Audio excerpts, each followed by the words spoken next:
be your glorious name.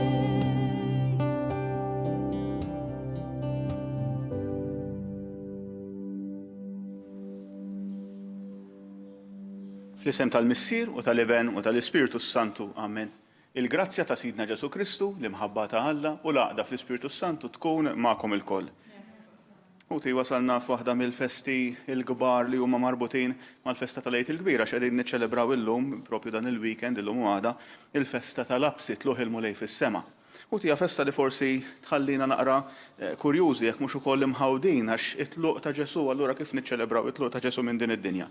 Issa jkollha jrid fl-omelija kan nitkellem naqra dwar din it-tema. Imma ħuti jew nifhmu li Ġesu jitlaq mhux biex jitbiet minna ma propju biex ikun preżenti b'mod iktar profond, b'mod li għalkemm ma narawx bl-għajnejn imma ikun preżenti fil-qlub tagħna fil-ħajja tagħna b'mod li ma jidirx. Nitolbu verament li aħna li ninsabu miġburin għal darb'oħra bħala komunità virtwali flimkien ngħixu din ir-realtà li nkunu dan il-ġisem ta' Kristu preżenti fid-dinja llum. Allura anke it-talba tal-maħfra tagħna fil-bidu tal-Quddiesa jew nitolbu propju maħfra ta' meta konna xi naqra egoisti, fejn forsi anke l-esperjenza tagħna tal-mulej kienet privata magħluqa għalina ma qasamniex mal-oħrajn, jew saħansitra tajna qalbna mill-preżenza tal-mulej fir-realtà preżenti tagħna. Nistqar l-Alla li jista' kollox u lilkom ħuti li jiena dnibt ħafna bil-ħsieb, bil-kliem, bil-għemil u billi ħallejt dmirijieti. Ħtija tiegħi, l-akbar ħtija tiegħi, għalhekk nitlob lill-imqazza Marija dejjem Verġni, lill-anġli u l-qaddisin kollha u lilkom ħuti biex titolbu għalija lil mulej Alla tagħna. Iħenna għalina Alla li jista' kollox, jaħfrinna dnubietna u jwassalna għal ħajja ta' dejjem. Amen. Mulej ħniena, Kristu ħniena, mulej ħniena.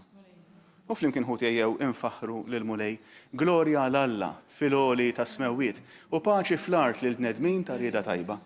Infaħruk, inberkuk, nadorawk, natuk ġieħ, inroddulek ħajra l-glorja kbira tiegħek. Mulej Alla, Sultan tas-sema, Alla missier li tista' kollox. Mulej jibben waħdini Ġesu Kristu. Mulej Alla, ħaruf ta' Alla bejn il-missier. Int li tneħħid nubiet tad-dinja ħenna lina. Int li tneħħid nubiet tad-dinja ilqa' t-talb tagħna. Inti li qiegħed fuq il-lemin tal-missier ħenna lina, għaliex inti waħdek qaddis, inti waħdek mulej, inti waħdek il-għoli Ġesu Kristu, mal-Ispiritu Santu fil-glorja tal-missier Alla. Amen. Uti bħalma dejjem nagħmlu fil-bidu tal-Quddiesa għandna it-talba li tiġbor it-talbiet kollha tagħna, dik li tissejjaħ kolletta x'propju tiġborhom. U llum tajjeb li nżommu f'moħħna li l-Knisja tiddedika il-festa tal-Absi tissejjaħlu jum il-komunikazzjoni soċjali. Dawk l-għodda propju għexnihom ħafna f'dawn il-ġimgħat li għaddew, f'dawn ix-xhur li għaddew, li resquna eqreb lejn xulxin minkejja d-distanza fiżika. U allura tajjeb li llum nagħmlu talba speċjali għal ġurnalisti għal dawk kollha li jaħdmu fil-qasam tal-medja biex dejjem jużaw din l-għodda, din il-missjoni tagħhom jarfu li hija missjoni għat-tixrid tal-verità, tal-ġustizzja u tal-għaqda bejn il-bnedmin kollha. Jiena nixtieq ukoll ħuti llum nofri din il-Quddiesa fl-ewwel anniversarju mill-mewt ta' Elena Klara Micheli de Mejju magħrufa bħala Nelly nitolbu għal ħutna l-mejtin kollha biex il-mulej jilqagħhom fis-saltna tiegħu. U Alla li tista' kollox għamel li b'ferħ qaddis inroddulek ħajr għax Kristu ibnek bitluħ tiegħu fis-sema imexxina bla qiegħda il quddiem fit-triq tagħna lejk u jimlina bit-tama li aħna il-ġisem tiegħu għad naslu wkoll għal dik il-glorja li fiha daħalu ir-ras tagħna. Ibnek Ġesu Kristu Sidna li hu Alla u miegħek jgħixu jsaltan flimkien mal-Ispiritu Santu għal dejjem ta' dejjem. Amen.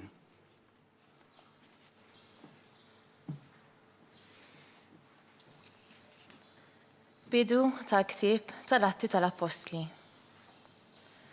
Fl-ewwel rakkont tiegħi Teofilu, tkellimt fuq dak kollu li Ġesu kien għamel u għallem minn mindu beda sal-jum li fih kien meħud fis-sema. Wara li, permezz tal-Ispiritu Santu, tal-ordnijiet tiegħu lill-apostli li hu kien għażel. Wara l-passjoni tiegħu, derilhom u tom ħafna provi li hu ħaj. F'40 jum rawh kemm il-darba u kellimhom fuq il-ħwejjeġ tas-sartna tal-Alla. Meta kien għadu magħhom, ordnalhom biex ma jitilqux minn Ġerusalemm, imma joqogħdu jistennew sa ma sseħħ il-wegħda tal-missier. Li fuqha qalilhom, smajtu x'kont qedtilkom. Ġwanni għamed bl-ilma. Imma intom fi ftit jiem oħra titgħamdu bl-Ispirtu Santu. Kif kienu flimkien staqsewh, mulej, u dan iż-żmien li fih se terġa' twaqqaf is-saltna ta' Iżrael? U weġibhom, mhijiex biċċa tagħkom li tkunu tafu il-waqt u ż-żmien li l-Missier għażel bis-seta' tiegħu. Imma meta jiġi fuqkom l-Ispirtu Santu, intom tirċievu l-qawwa u tkunu xhieda tiegħi f'Ġerusalemm, fil-Ludija kollha u s-Samarija sa truf l-art.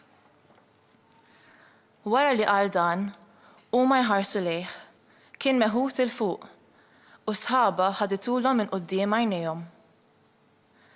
Waqt li kienu bajnejhom fis-sema iħarsu lejh sejjer, f'daqqa waħda deru ħdejhom żewġ tirġiel libsin l-abjad u qalulhom: Irġiel tal-Galilija, x'intom tħarsu lejn is-sema? Dan Ġesu li kien meħud minn magħkom lejn is-sema għad jerġa' jiġi kif rajtuh sejjer.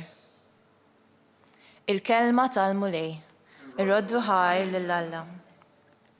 Għas-salm responserjali ngħidu flimkien: Tela Alla bajjat ta' ferħ, tela Alla bajjat ta' ferħ. Popli kollha, ċabċbu jdejkom, għajtu bleħen ta' ferħ lill-Alla. Għax il-mulej l-oli u tal-biża, sultan kbir fuq l-art kollha flimkien, tela Alla bajjat ta' ferħ. Tela Alla bajjat ta' ferħ, il-mulej bid-daqq ta' trombi.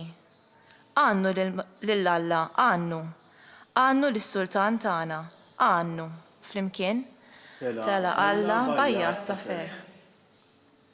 Għax Alla s-sultan tal-art kollha, għannulu bis-sena għanja sabiħa. Is-saltan Alla fuq il-ġnus kollha, joqgħod Alla fuq it-tron imqaddes tiegħu flimkien, tela Alla bajjat ta' ferħ. Qari mill-littra ta' San Pawl Apostlu lill-Efesin.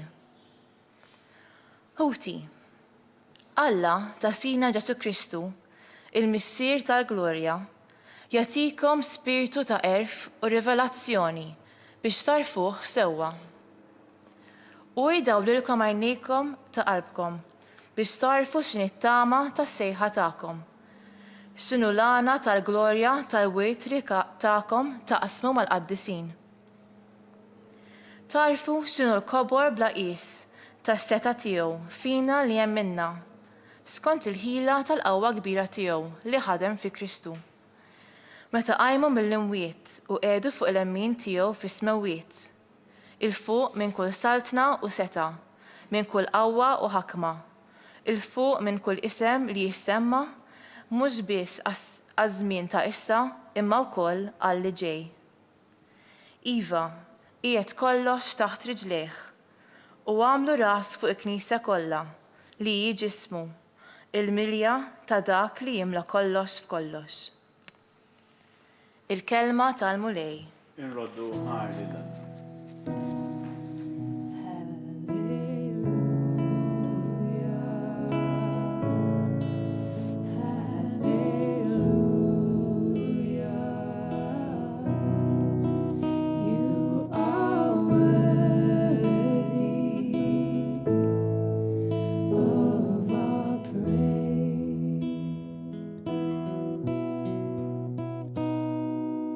Morru għamlu disċipli mill-ġnus kollha, jgħid il-mulej, jien magħkom dejjem sal-aħħar ta' żmien.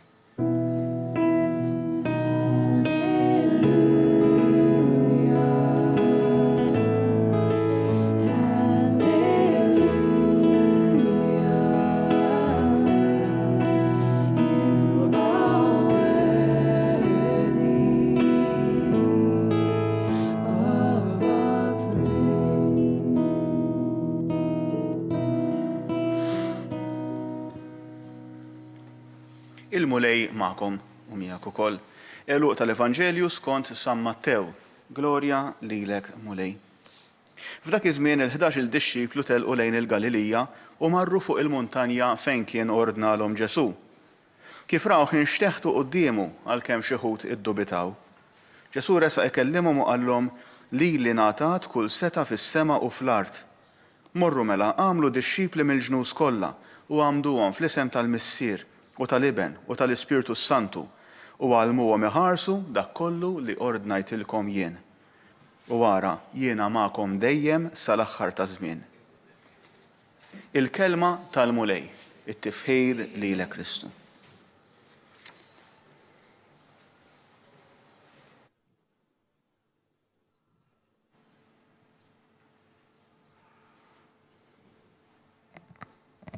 U kif qedtilkom fil-bidu, il-festa ta' Labsi għandha ħabta tħawwadna xi ftit, tħawwadna fis-sens għax aħna nimmaġinaw forsi ċertu emozzjonijiet li kienu għaddejjin mill-imħuħ u mill-qlub tad-dixxipli ta' Ġesu meta ttieħed minn qudiemhom.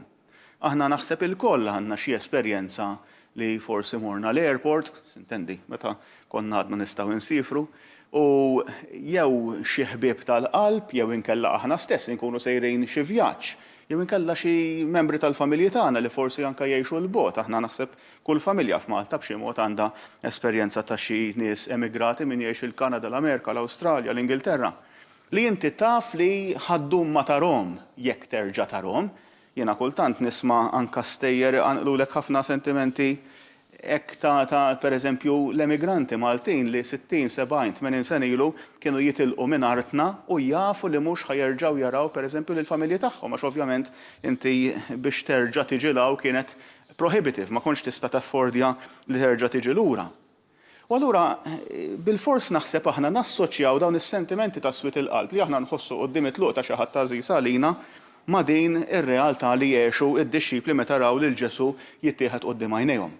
U xi ħaġa kurjuża li fl-Evanġelju u fl-Atti tal-Apostli dan is-sentiment ma tantx joħroġ, pjuttost għandna sentiment ta' ferħ, pjuttost għandna sentiment anke fid-dixxipli stess ta' veru llum propju smajna li kellhom anke ċertu konfużjoni. Imma is-sentiment overwhelming ta' din il-festa tal-Labsi ta' tluq tal-mulej fis-sema huwa wieħed pożittiv. U allura tajjeb li nifhmu ftit x'kien qiegħed jiġri anke fil-qlub tad-dixxipli. Ħuti, jiena nemmen ħafna li din il-festa li biex ngħidu hekk issa għalqet dawn l-40 jum, dawn il-famużi 40 jum, aħna bħala Knisja niċċelebraw 40 jum qabel lejt li huwa r-Randan. Imma mbagħad għandna l-40 jum ta' wara fejn niċċelebraw il-fatt li Ġesu kontinwament kien qiegħed juri lilu nnifsu ħaj irxuxtat glorjus fost id-dixxipli tiegħu. U jgħidilna tom ħafna provi li hu kien verament ħaj. Ma kienx fantasma, ma kienx kif jgħidu bl-Ingliż a figment of their imagination, jixtiequ li jerġgħu jaraw lil Ġesu u bdew jimmaġinaw qisu xi alluċinazzjoni kollettiva. Ġesu jurihom li hu qiegħed fosthom li huwa glorjus, li huwa rebbieħ, imma issa jasal il-waqt li jitlaq minn fosthom. Allura din il-festa ħu tittina tliet veritajiet kbar importanti li nirriflettu dwarhom. L-ewwel waħda dwar Ġesu innifsu, dwar Alla. It-tieni dwarna bħala bnedmin u t-tielet waħda naħseb bħala Knisja. Ħaniprova narhom fil-qosor. L-ewwel waħda ir-realtà Ġesu li jitla fis-sema. Ġesu jitla fis-sema ħut imma mhux biex iħallina waħedna. Fil-fatt interessanti li l-Vanġelu li għadna kif smajna li huwa l-eluq tal-Vanġelu ta' San Mattew, Ġesu jgħidilhom jiena magħkom dejjem sal-aħħar ta' żmien. Jiġifieri proprju dak il-Vanġelu wara li Ġesu jagħtihom il-missjoni l-kbira nsejħuha aħna, Ġesu jiġifieri jagħtihom dik il-missjoni morru, għalmu lill-bnedmin kollha, jiġifieri morru u mid-dinja kollha għamlu dixxipli. U mbagħad Ġesu jgħidilhom jiena magħkom dejjem sal-aħħar ta' żmien. Hija garanzija mill-isbaħ, hija weda mill-isbaħ li għamel Ġesu. U Ġesu sintendi aħna nafu ma jqarraqx bina. Imma Ġesu ir-realtà li qed jitkellem dwarha hi preżenza ta' veru, imma preżenza differenti minn dik li konna mdorrijin biha qabel, forsi. U aħna nimmaġinaw li anke meta nitkellmu dwar is-sema u l-art, Ġesu telaq mid-dinja u telaq fis-sema. U aħna nimmaġinaw li qisek inti tlaqt minn kamra u dħalt f'kamra oħra. Aħna lina minħabba li aħna bħala bnedmin ngħixu fl-ispazju, ngħixu fid-dinja, ma nimmaġinawx kif inti tista' tkun preżenti f'żewġ stati f'daqqa. Għal-poplu ludi kellhom jgħidu la kozmoloġija differenti, kienu jaraw id-dinja b'mod differenti, kienu jemnu li d-dinja aħna hawnhekk fejn ngħixu aħna huwa l-post tal-bnedmin. Dak li jissejjaħ is-sema jew il-ġenna huwa r-realtà ta' Alla, imma mhijiex realtà differenti b'mod fiżiku, tlajt is-sema, tlajt litteralment fl-ispazju bqajt sejjer u x'imkien hemm il-ġenna. Fil-fatt jgħidu li wieħed mill-kosmonawti tal-Unjoni Sovjetika dak iż-żmien fin-1960s li kienet komunista, meta tela fl-ispazju, u allura kien wieħed mill-ewwel bnedmin fl-ispazju, jekk mhux l-ewwel wieħed imma kien qal ħarist madwari u lill-Allam kien marajtu hemmhekk fl-ispazju. Żgur għax jekk inti tkun qed tirraġuna biss bir-realtà materjali u l-univers kollu kbir kemm hu kbir huwa realtà materjali, allura lill-Alla mhux ħatarah fiżikament. L-istat ta' Alla, dak li aħna nsejħulu l-ġenna, huwa realtà spiritwali li huwa madwarna ġofina kontinwament qegħdin ngħixu fih bla ma nafu. U għal min għandu għajnejn ta' fidi, dik ir-realtà nistgħu nħossuha u ngħixuha diġà minn din id-dinja stess. Mela meta Ġesu jitla fis-sema, u mbagħad aħna nemmnu kif ħa niċċelebraw il-ħadd li ġej Pentekoste jinżel l-Ispiritu Santu, isek għandek tpartit. Hawnhekk biex ngħidu hekk issa f'din il-festa tal-Absi niċċelebraw il-fatt li l-firda li kien hemm bejn il-ħolqien u Alla, il-firda li nġiebet bid-dnub tal-bniedem, issa dik il-firda telqet jew spiċċat jew għandna l-opportunità biex aħna nelbuha. Għax l-affarijiet tal-bnedmin telgħu falla, żommu f'moħħkom Ġesu tela fis-sema, Ġesu qiegħed għand il-mulej, anke issa stess fil-preżent, fl-eternità, Ġesu għandu ġisem glorjuż bħal tagħna l-bnedmin, ġisem ferm superjuri għax huwa glorjuż għax glorifikat. Imma hemm ġisem uman, u aħna nemmnu wkoll Omna Marija bit-tluħ tagħha fis-sema, imma din ir-realtà hemm xi ħaġa tagħna l-bnedmin fil-ġenna ma' Alla. U Alla mbagħad lielna wkoll jagħtina l-Ispirtu Qaddis tiegħu hemm dan it-partit biex aħna nistgħu diġà minn din id-dinja ngħixu l-ħajja ta' Alla stess. Mela it-tluq ta' Ġesu ħuti mhuwiex tluq ġbajt jew spiċċajt issa minn hawnhekk, imma Ġesu għadu preżenti imma b'mod differenti. Issa li qegħdin ngħixu f'dan iż-żmien tal-coronavirus xi ħadd iċċajta u qal Ġesu għamel bħalma tawna parir li nagħmlu f'dawn l-aħħar xahrejn work from home. Ġifieri Ġesu mar u qiegħed jaħdem mid-dar. Ġesu qed jagħmel it-teleworking, ġifieri Ġesu qed jaħdem b'mod differenti. Mhux li narawh b'mod fiżikament, imma preżenza ta' veru xorta waħda. Dik hija dik li tgħidilna din il-festa dwar Ġesu dwar Alla. Imma tgħidilna wkoll xi ħaġa dwarna l-bnedmin. Aħna l-bnedmin għandna tendenza li mmorru fl-estremitajiet. Araw fl-ewwel qari, mela id-dixxipli meta qegħdin ma' Ġesu propju qabel jittieħed minn quddiem għajnejhom, jgħidulu huwa dan iż-żmien li inti se terġa' twaqqaf is-saltna ta' Iżrael? Mela wara li raw lil Ġesu tradut, maqtul, irxu xtat, kienu għadhom qegħdin jittamaw li Ġesu ħajerġa' jwaqqaf is-saltna glorjuża ta' Iżrael, qisu ta' żmien is-Sultan David, ikeċċi lir-Rumani u jerġa' jkollhom pajjiż kbir u glorjuż. Għadhom ma fehmux il-messaġġ ta' Ġesu anka wara l-qawmien tiegħu. Għadhom jixtiequ xi ħaġa preżenti, xi ħaġa fiżika qed iħarsu lejn l-art u ma jridux jerfgħu il-ħarsa tagħhom lejn is-sema. Anka fil-Vanġelu jgħid narraw lil Ġesu x'xtat imma xi ħud iddubitaw. Iwa għamel 40 jum jidher qudiemhom, x'irid jagħmel iktar biex jikkonvinċihom. Ħalla lil Tomas imislu l-pjagi, jew stiednu biex imislu l-pjagi, x'irid jagħmel iktar biex jurihom li veru qam.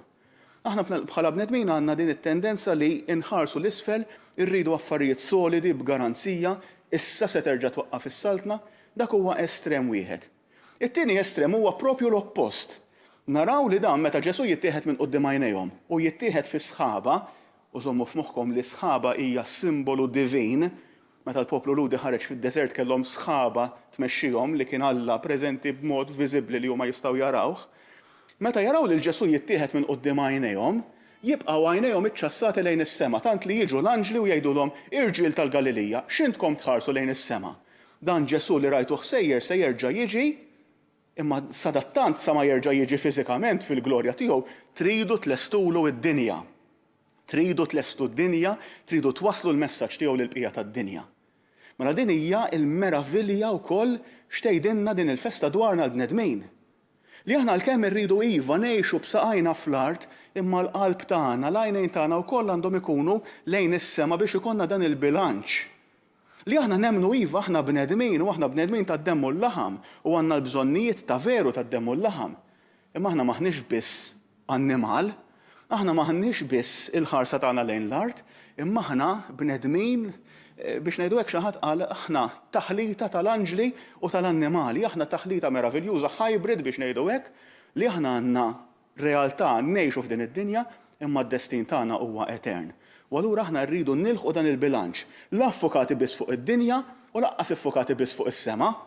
imma jrid ikollna bilanċ għax nafu li anke f'din id-dinja Alla jista' jgħammar u aħna bħalma nitolbu kull darba li nitolbu l-missierna ikun dak li trid int kif fis-sema hekk da fl-art tiġi saltnatek. Mela dak huwa t-tieni punt.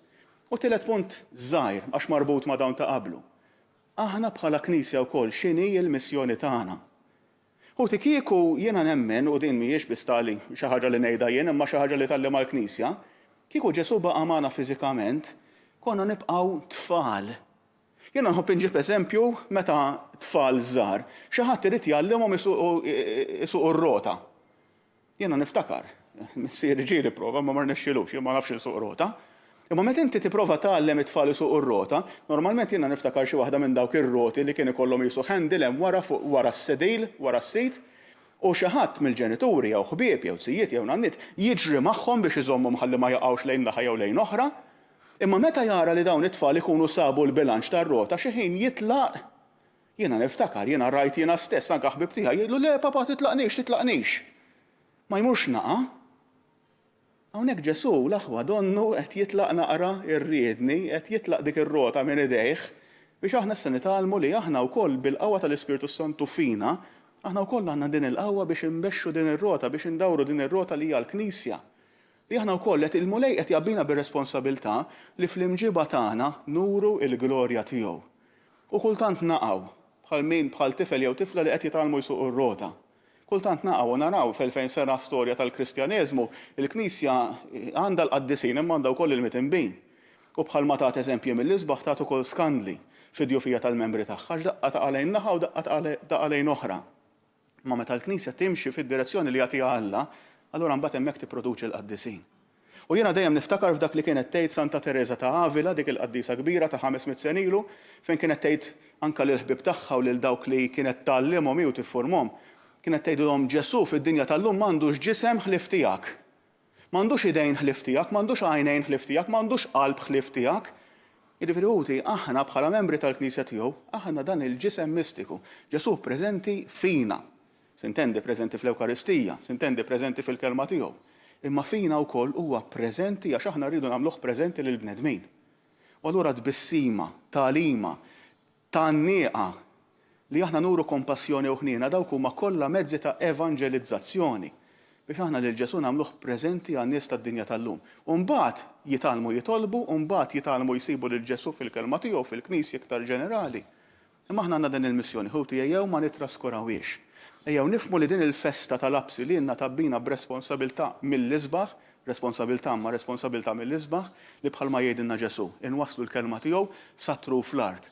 Għax kull persuna satru fl-art, għax kull persuna għandha dritt għandha bżonn tkun taf li Alla jeżisti, li Alla jħobba, li Alla tant iħobb lil bnedmin li tagħna lil-ibnu biex imut għalina. Għax kull persuna għandha dritt li jkollha relazzjoni ħajja sabiħa ma' Alla li huwa il-ħalli, il-feddej u s-salvatur tagħna. Ikun infaħħar Ġesu Kristu. Dejjem ikun infaħħar. Nagħmlu mument żgħar ta' skitħuti fejn inħallu din il-kelma tinżel fil-qlub tagħna.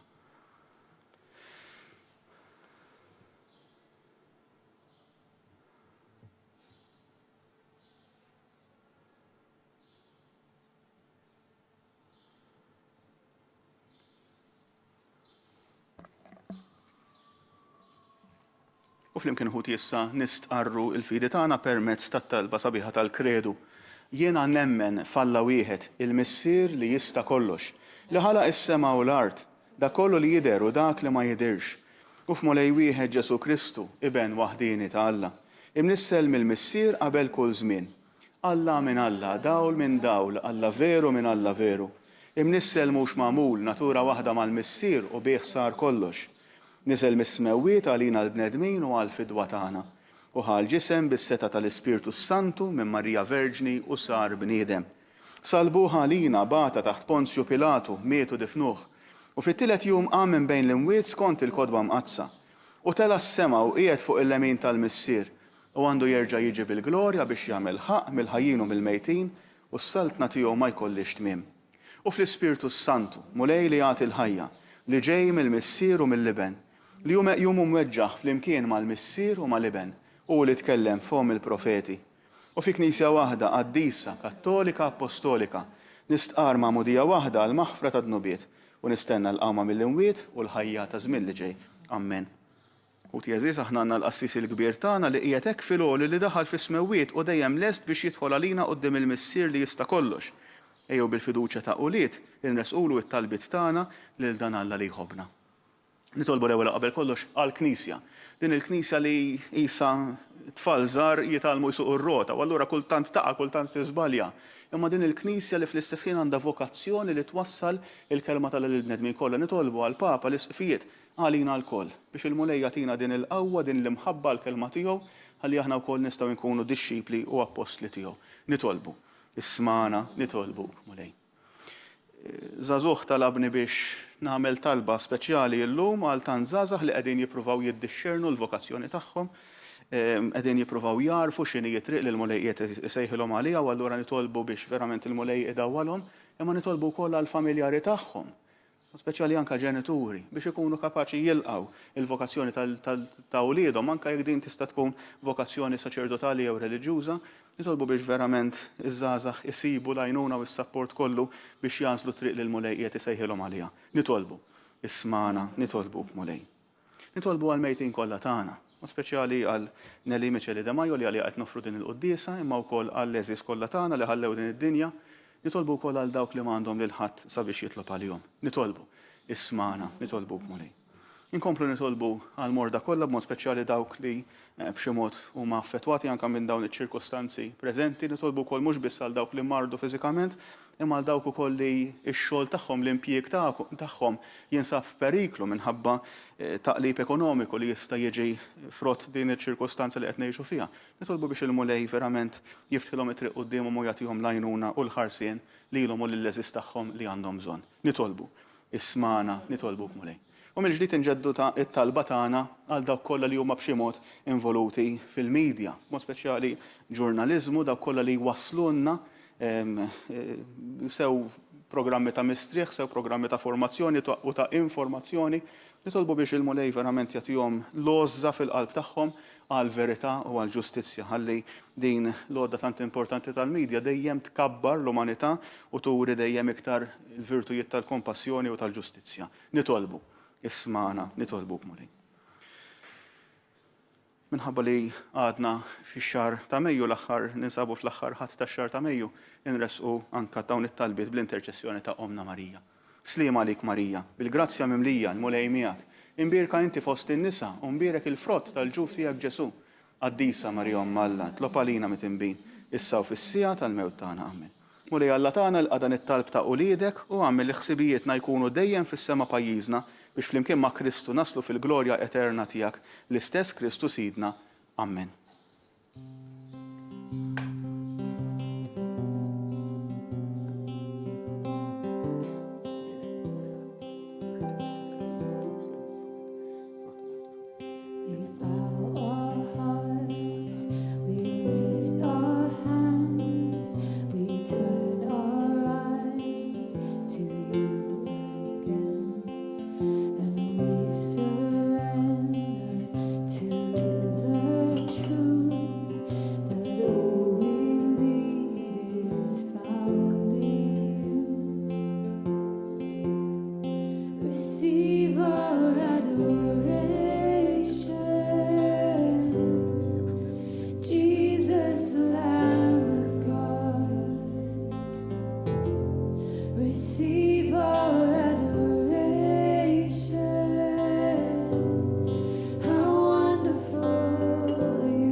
nitolbu ħuti biex is-sagrifiċċju tiegħi u tagħkom ikun jogħġob lil Alla il-Missier li jista' kollox jilqa' mulej minn idejk is-sagrifiċċju għat-tifħir u l-glorja ta' ismu għat-tiġijiet tagħna u tal-Knisja mqazza kollha tiegħu.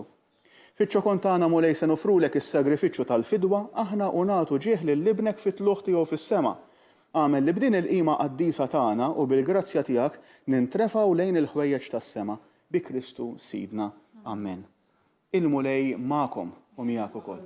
Nerfgħu qlubna il fuq, nerfgħuhom lejn il-mulej. Niżuħħajr lill-mulej Alla tagħna hekk sewwa xieraq. Sewwa xieraq tas-sew mulej missier qaddisa Alla ta' dejjem li tista' kollox. Tajjeb u taġita s-salvazzjoni tagħna li dejjem u kullimkien inroddulek ħajr. Għax il-mulej Ġesu, is-Sultan tal-Glorja, rebbieħ fuq il-mewt u id-dnub, illum fost il-aġeb tal-anġli tela fil-ola ta' smewwiet, bħala l-medjatur bejn Alla u l-bniedem, l-imħallef tad-dinja u l-mulej tal-eżerċti.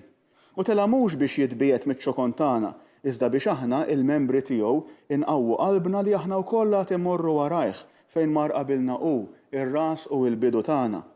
Għalhekk f'dan il-ferħ tal-għid imxerret ma' kullimkien fid-dinja, il-bnedmin kollha jimtlew bil-għena u l-qawwiet tas-sema mas-setat tal-anġli jinżġulek innu ta' glorja u bla qiegħda itennulek. Qaddis, qaddis, qaddis, mulej Alla tal-eżerċti. Is-smewwiet u l-art mimlija bil-glorja tiegħek. Osanna fil-għoli ta' smewwiet. Imbierek min ġej f'isem il-mulej. Osanna fil-għoli ta' smewwiet.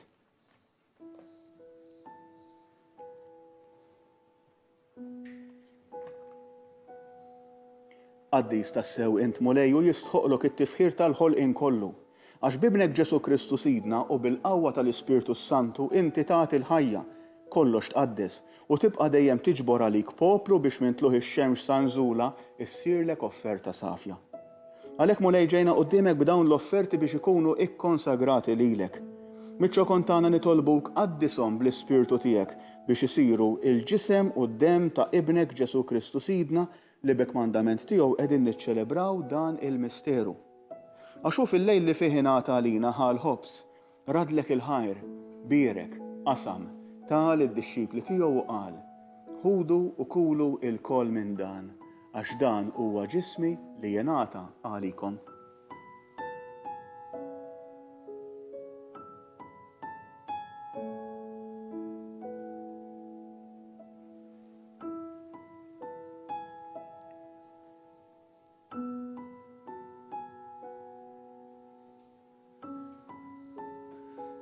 Ekk ukoll wara li klaħal kalċi radlek il-ħajr bierek taħ lid-dixxipli tiegħu u qal ħudu u ixorbu minnu l-koll. Għax dan huwa l-kalċi ta' demmi tal-patt il-ġdid li jibqa' għal dejjem.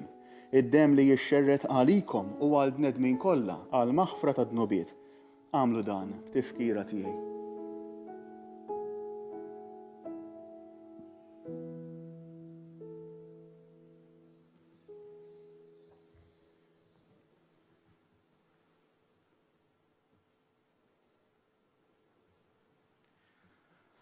Dan hu il-misteru tal-fidi. Inħabbru l-mewt tiegħek mulej, inxandru bil-ferħ il-qawmien tiegħek, nistennewk sa ma tiġi fil-glorja. Għalhekk mulej aħna nagħmlu dan b'tifkira tal-passjoni li bija ibnek fdina u tal-qawmien u tluħ glorjuż tiegħu fis-sema, aħna li qegħdin nistennew u nittamaw it-tieni miġja tiegħu bratti l-ħajr nofrulek dan is-sagrifiċċju ħaj u qaddis.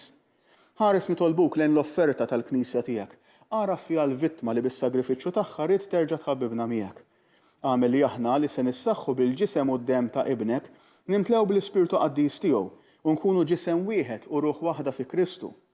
Nitolbuk li hu jagħmel minna offerta li tibqa' dejjem quddiemek biex inkunu nistgħu niksbu l-wirt mal-magħżulin tiegħek, mal-Verġni Mqazza Omm Alla Marija, mal-arus tagħha San Ġusepp, mal-Apostli u l-Martri Glorjużi tiegħek u mal-qaddisin kollha li kif nittamaw jidħlu dejjem għalina quddiemek.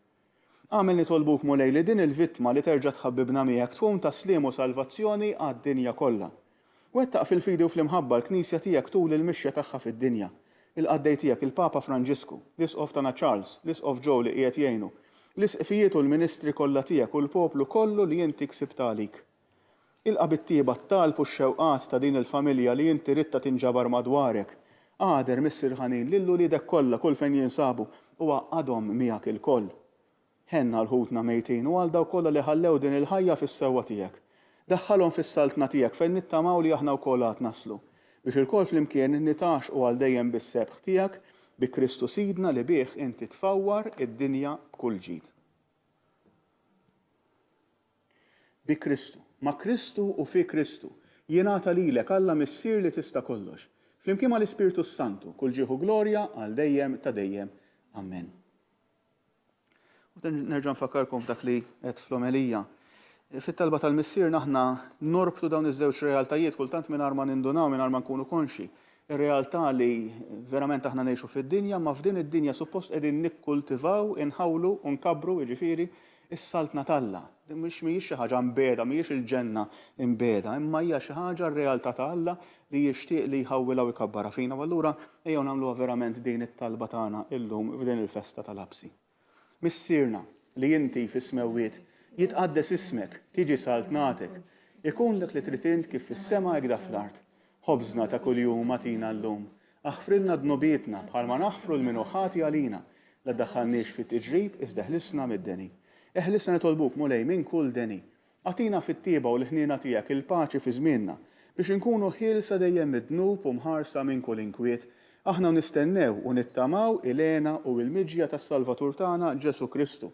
Għax tiegħek hija s-saltna, il-qawwa u l-glorja għal dejjem. Mulej Ġesu Kristu li qed lill-apostli tiegħek inħallilkom is-slim, nagħtikom is-slim tiegħi. La tħares lejn dnubiet iżda ħares lejn il-fidi tal-Knisja tiegħek. Għatija slim u laqda li inti trid fiha. Int li tgħixu s-saltan għal dejjem ta' dejjem. Amen. Il-paċi tal-mulej tkun dejjem magħkom. Għatu l-paċi lil xulxin.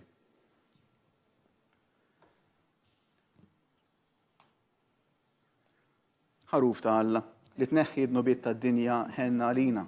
Ħaruf ta' Alla li tneħħi d-nubiet tad-dinja ħenna għalina. Ħaruf ta' Alla li tneħħi d-nubiet tad-dinja għatina l-paċi.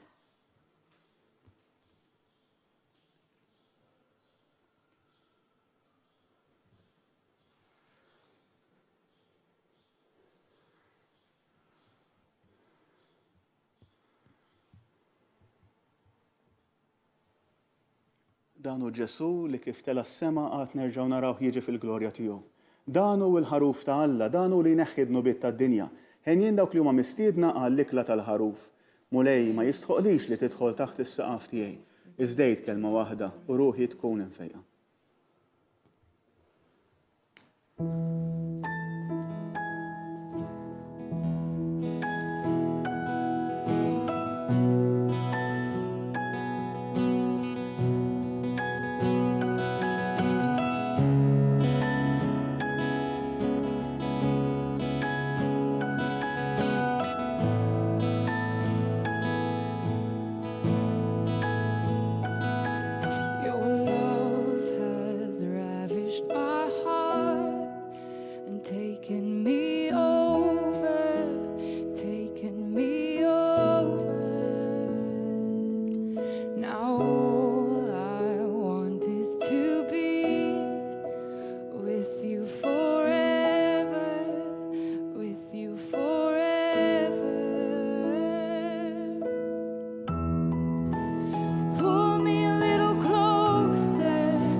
li inti tinsabta bil-ħaq fis-sagrament tal-Ewkaristija.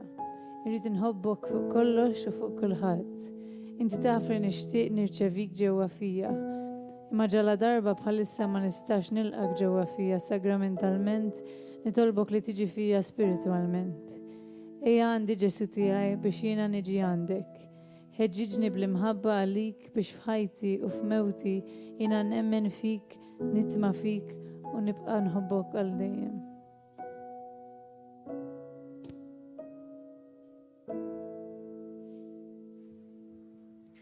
U tibħal għamilna f'dawn l-aħħar ġimgħat, il-lejla wkoll għandna li xi ħadd li se jaqsam magħkom esperjenza għandna lil Emma li se taqsam magħna esperjenza żgħira tagħha bħala membru ta' komunità ta' grupp għaż-Żgħażagħ Y4J, Youth for Jesus. Nisimgħu b'attenzjoni anke x'dawn huma esperjenzi li jkabruna wkoll anke lilna u joruna l-opportunitajiet li hemm madwarna biex insiru nafu iktar lil mulej u nipparteċipaw fil-Knisja tiegħu. Hello, jien nisimni Emma kif għal Fr Brendan.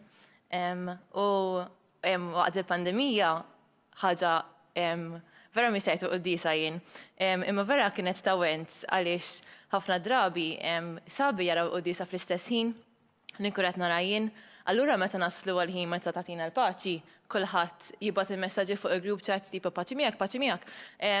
U għal dak il-moment avolja nkun għandha waħda fil-kamra ħafna drabi hekk ma nħossniex waħdi u nħossni li qed ngħix l-esperjenza ta' Quddiesa man-nies u hekk dajsu eżempju vera sempliċi ta' x'inhi l-komunità u x'inhi l-Knisja, grupp ta' nies li jgħixu l-fidi tagħhom flimkien anke f'ċirkostanzi bħal dawn. U jien naħseb il-komunità sostnina ħafna li ma naħsibx jirnexxi ngħix il-fidi jekk ma jkollix il-komunità. Jien nagħmel parti mill-komunità ta' Y4J, Youth for Jesus li dax-xahar tal-20 sena. So nixtieq nieħu l-opportunità biex ngħid grazzi lil Tuzzi u lil Stefan ta' l-imħabba u sagrifiċċju u hekk x-xogħol kollu li jagħmlu għal komunità u għall-Knisja.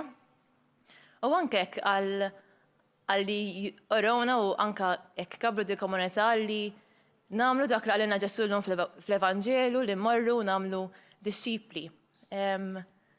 Ta' mamili Tuzzi illum batit li messaġġ għax kienet taf li ġejja. So ħanala b'sentenza li qalet hi. U qalet hekk. God is still looking out for his kids. And if anyone is feeling lost, being found and embraced is only a prayer away. Ask God into your heart. Amen.